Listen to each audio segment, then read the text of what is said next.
Okay, I can't wait any longer. I waited through Layla. Ugh. I waited through Pamina. Double ugh.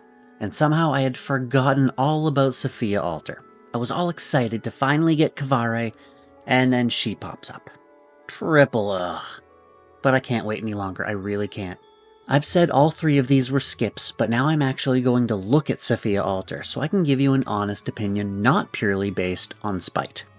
I'm Shrike, subscribe for more gacha content. So right off the bat, Saffiyah Alter is a watcher, and apparently a support at that. Definitely different from her future self, but we did just get Tyre, so what could Saffiyah Alter possibly offer us that Tyre doesn't already do better? Let's take a look. First off, her trait. Mobile Team Operations Staff. Attacks all allies within 6 squares of the player. I think this just means targets them. I don't think this does damage. Applies Mobile Team Mark. Target, increase attack by 15%, grants assistance attack and alert, and increases damage dealt by an additional 25%. So this seems like maybe a precursor to the Hangman's Mark. Apply it to the enemy and gain some benefits. After actively using a support skill on an ally or passively triggering a healing effect, apply 2 random level 2 attribute buffs to the target, lasting for 2 rounds. At the start of the action, apply Mobile Team Mark, which also lasts for 2 rounds. Okay, so if this means any passive healing just also becomes 2 random buffs, then she'll work phenomenally well with Tyre. Okay, now her rank 1 skills. Solemn. Aura. Reduces the attack of all enemies within 2 squares of itself by 10%. Fine, not super impressive though.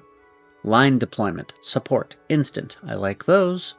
Causes the target friendly army unit to walk to any open space within 5 grids of its target, will be affected by special terrain effects. This seems better. Good versatility, get a unit in or out of danger at instant speed. As long as she's really fast, this could be a great opener.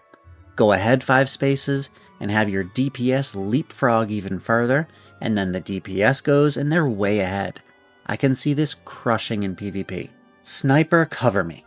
Support. Gain 1-time dodge, lasts for 1 round, and performs a 3x5 area in front alert. Can cause magic damage equal to 150% of the physical attack value and interrupt the enemy's actions. After attacking, apply Explore Weakness, lasts for 1 round. That basically just makes them take more damage from attacks. Not terrible. Let's see the other option. Perfection Concerns. Passive. At the end of the action, heal the 2 allies with the lowest HP on the field, with the healing amount equal to 40% of the physical attack plus the magic attack value.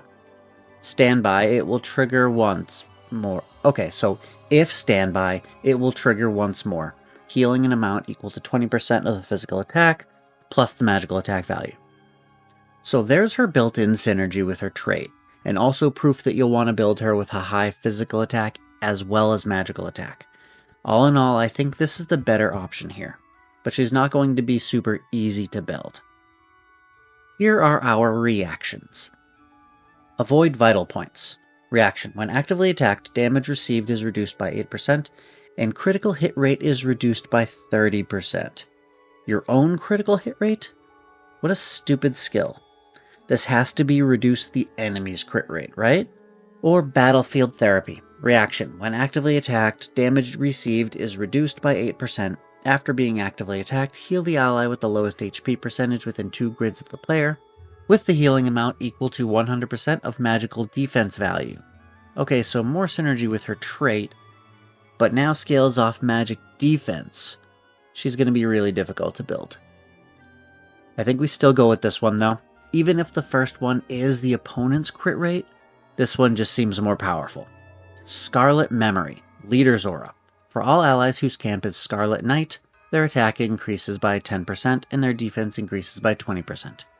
Good with the right team, obviously. With You. Support. All allies within 3 squares of the player gain joint attack and assistance, which lasts for 3 rounds. When the target is in Iria or Crimson Knight camps, joint attack and assistance add additionally 1 when calculating the number of friendly forces.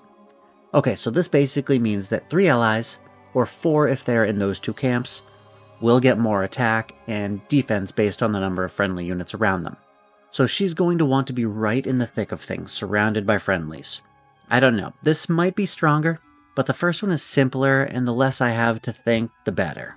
Joint attack. Normal attack. Single attack. Causing 80% physical damage and applying mobile team mark, lasts for 2 rounds, and makes the nearest friendly unit within 3 squares of the target use normal attacks.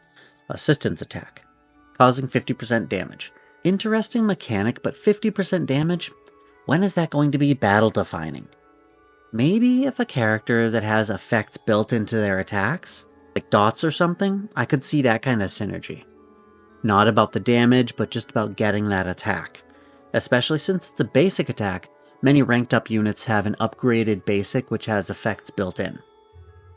Or energy recovery, normal attack deals 100% physical damage and restores 1 additional energy. Nah, we'll go with the first one. And the ultimate. Mobile Force Ace Tactics. Support, apply to the target, explore weaknesses, which lasts for 2 rounds, and causes the 4 closest allies within 3 squares of the target to use normal attacks. Assistance attacks, causing 50% damage. Or Newborn, Heal. Restores 30% of the health to all allies on the field and gains attack up, magic defense up, both 1. Lasts for 2 rounds. This is a very weak buff, gotta be honest. The heal is fine and synergizes well, but the buff seems almost unnecessary. Surely it could have been attack and magical defense up too, right? At least? This is Saffiyah we're talking about. I still think we go with the everyone attack option. Seems much cooler and opens up the possibility for a lot of creativity when it comes to basic attack effects. I think it could be really interesting. Ooh, Akambe and his assassins. Those would count as friendlies, and they'd all get an additional attack. Yeah, if she's surrounded by your teammates and then a bunch of assassins, and everyone goes in for the attack, that could be powerful.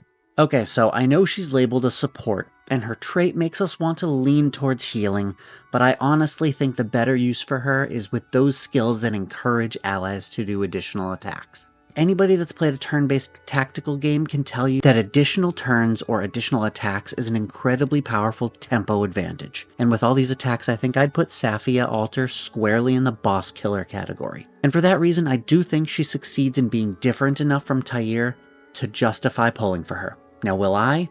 I've been very unlucky in the game recently, so I will probably throw some at her, but only in the hopes of building pity for Convallaria. Or so that I can get one of the 2 remaining new epics I have yet to delve into. Though knowing my luck, I'll probably get her immediately and then be screwed when it comes to Convallaria. But that's life. And with that being said, I'm gonna fly. I'll see you in the next one. Bye.